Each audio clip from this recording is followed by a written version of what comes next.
Hello friends, welcome to Smile Talk paramedical channel. Friends, ಈ video ನಮ್ಮ JNM nursing application ಹಾಕಿ JNM counselling ಸಲುವಾಗಿ ಕಾಯ್ತಿರುವಂಥ ವಿದ್ಯಾರ್ಥಿಗಳಿಗೋಸ್ಕರ ಇರುತ್ತೆ.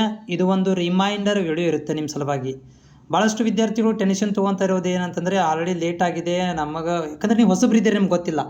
ಲೇಟ್ ಆಗಿದೆ, ಅಪ್ಲಿಕೇಶನ್ ಹಾಕಿದ್ದೀವಿ, ಮೇ ಬಿ ನಾವು ಸೆಲೆಕ್ಟ್ ಆಗಿಲ್ಲ ಅಂತ ಅನಿಸುತ್ತೆ, ಅಪ್ಲಿಕೇಶನ್ ಹಾಕಿದ್ದೀವಿ, ನಮ್ಮನ್ನ ಆಯ್ಕೆ ಮಾಡಿಲ್ಲ ಅಂತ ಅನಿಸುತ್ತೆ ಅಂತ ಅಂದ್ಕೊಂಡು ನೀವು ಏನಾಗ್ತಾ ಇದ್ದೀರಪ್ಪ ಅಂತಂದರೆ ತುಂಬ ನರ್ವಸನ್ನು ಆಗ್ತಾ ಇದ್ದೀರಾ. ಅಂದರೆ ತುಂಬ ನೀವು ಭಯದಲ್ಲಿದ್ದೀರಾ. ಯಾಕಂತಂದರೆ ನಾವು ಸೆಲೆಕ್ಟ್ ಆಗಿಲ್ಲ ಅಂತ ಅಂದ್ಕೊಂಡ್ಬಿಟ್ಟಿದ್ದೀರಿ. ನೋಡಿರಿ, ಅಪ್ಲಿಕೇಶನ್ ಹಾಕಿದರೆ ಅಥವಾ ನಿಮ್ಗಳಿಗೆ ಅಪ್ರೂವ್ಡ್ ಅಂತ ಮೆಸೇಜ್ ಬಂದಿದ್ದರೆ ಅಥವಾ ನೀವು ಸ್ಟೇಟಸನ್ನು ಚೆಕ್ ಮಾಡಿದಾಗ ಅಲ್ಲಿ ಅಪ್ರೂವ್ಡ್ ಅಂತ ಬಂದಿದ್ದರೆ ಅದು ಆಯ್ಕೆ ಆದಂಗೆ ಅಲ್ಲದು. ನಿಮ್ಮ ಅಪ್ಲಿಕೇಶನ್ ಕರೆಕ್ಟ್ ಇದೆ ಅಂತ ಅರ್ಥ. ಇನ್ನೂ ಕೌನ್ಸ್ಲಿಂಗ್ ಸ್ಟಾರ್ಟ್ ಆಗಿಲ್ಲ, ಇನ್ನೂ ಆಯ್ಕೆ ಪ್ರಕ್ರಿಯೆಗಳು ಸ್ಟಾರ್ಟ್ ಆಗಿಲ್ಲ.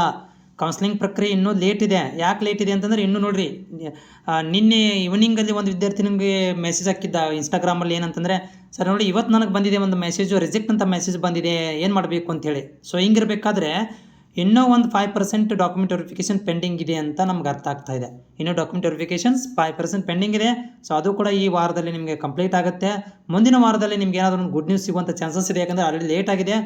ಆಮೇಲೆ JNM ನರ್ಸಿಂಗ್ ಬೋರ್ಡ್ನವರು ಕೂಡ ನಿಮಗೆ ಗುಡ್ ನ್ಯೂಸ್ ಕೊಡಲಿಕ್ಕೆ ಕೂಡ ಸ್ವಲ್ಪ ಅರ್ಜೆಂಟ್ನೂ ಕೂಡ ಮಾಡ್ತಾ ಇದ್ದಾರೆ. ಆದರೆ ಪ್ರಾಬ್ಲಮ್ ಏನಂತಂದರೆ, ಈ ರಿಜೆಕ್ಟ್ ಆಗಿರುವಂಥ ಅಪ್ಲಿಕೇಶನ್ದವರು ತುಂಬ ಸ್ಲೋ ಇದ್ದಾರೆ. ಹೌದು ರೀ, ಈ ಅವ್ರು ಹೇಳ್ತಿರೋದು ಏನಂತಂದರೆ, ಇದವರು ಇಲಾಖೆಯವರು ಈ ರಿಜೆಕ್ಟ್ ಆಗಿರುವಂಥ ವಿದ್ಯಾರ್ಥಿಗಳು ಬೇಗ ಸರಿಯಾದಂತಹ ಫಾರ್ಮೆಟಲ್ಲಿ ಬೇಗ ಸಬ್ಮಿಟ್ ಮಾಡ್ತಾ ಇಲ್ಲ. ಅದೇ ದೊಡ್ಡ ಪ್ರಾಬ್ಲಮ್ ಆಗಿಬಿಟ್ಟಿದೆ. ಎಲ್ಲ ಕೂಡ ರಿಜೆಕ್ಟ್ ಅಂತ ಮೆಸೇಜ್ ಕಳಿಸಿದ್ದೀವಿ, ಅದಕ್ಕೂ ರಿಪ್ಲೈನೇ ಬರ್ತಾ ಇಲ್ಲ, ಸುಮ್ಮನಾಗಿಬಿಟ್ಟಿದ್ದಾರೆ. ಇಂಥ ವಿದ್ಯಾರ್ಥಿಗಳಿಗೆ ಸ್ಲೋ ಡೌನ್ ಆಗಿರೋ ನಮಗೂ ಕೆಲಸ ಸ್ಲೋ ಆಗುತ್ತೆ ಅಂತನೋ ರೀತಿಯಲ್ಲಿ ಮಾತಾಡಿರುವಂಥದ್ದು. ಅದಕ್ಕೆ ಯಾರಾದರೂ ರಿಜೆಕ್ಟ್ ಆಗಿದ್ದು ಸ್ಟೇಟಸ್ ರಿಜೆಕ್ಟೆಡ್ ಅಂತ ಇದ್ದರೆ ಅಂಥವ್ರುಗಳು ಬೇಗ ನೀವು ತಮ್ಮ ಅಪ್ಲಿಕೇಶನ್ಗಳನ್ನು ಎಡಿಟ್ ಮಾಡಿ ಅಪ್ಲೋಡ್ ಮಾಡಿ ಸಬ್ಮಿಟ್ ಮಾಡಿಬಿಡಿ.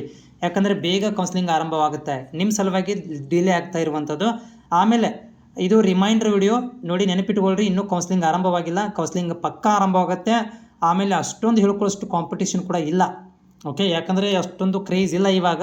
ಸೊ ನನಗನ್ನಿಸ್ತಾ ಇದೆ, ನಿಮಗೆ ಗೌರ್ಮೆಂಟ್ ಕಾಲೇಜ್ ಇಲ್ಲ ಅಂದರೂ ಕೂಡ ಪ್ರೈವೇಟ್ ಕಾಲೇಜಲ್ಲಿ ಗೌರ್ಮೆಂಟ್ ಸೀಟ್ ಅಂತೂ ಪಕ್ಕಾ ಸಿಗುತ್ತೆ. ಅರೌಂಡ್ 65% ಇರುವಂಥವ್ರುಗಳು ಏನಾದರೂ ಥರ್ಡ್ ರೌಂಡ್ ತನಕ ವೇಟ್ ಮಾಡಿದರೆ ಸೀಟ್ ಸಿಗುವಂಥ ಚಾನ್ಸಸ್ ಇದೆ ಪ್ರೈವೇಟ್ ಕಾಲೇಜ್ಗಳಲ್ಲಿ. ಸೊ ಹೀಗಾಗಿ ಕೌನ್ಸ್ಲಿಂಗ್ ಕರೀತಾರೆ, ನಾನು ಕೂಡ ಗ್ಯಾರಂಟಿ ಕೊಡ್ತಾ ಇದ್ದೀನಿ, ಕೌನ್ಸ್ಲಿಂಗ್ ಕರೀಲೇಬೇಕು. ನಿಮ್ಗಳಿಗೆ ಕಾಲೇಜ್ ಸೆಲೆಕ್ಷನ್ ಮಾಡ್ಕೊಳ್ಳಿಕ್ಕೆ ಆಪ್ಷನ್ ಎಂಟ್ರಿ ಬಿಡಲೇಬೇಕು.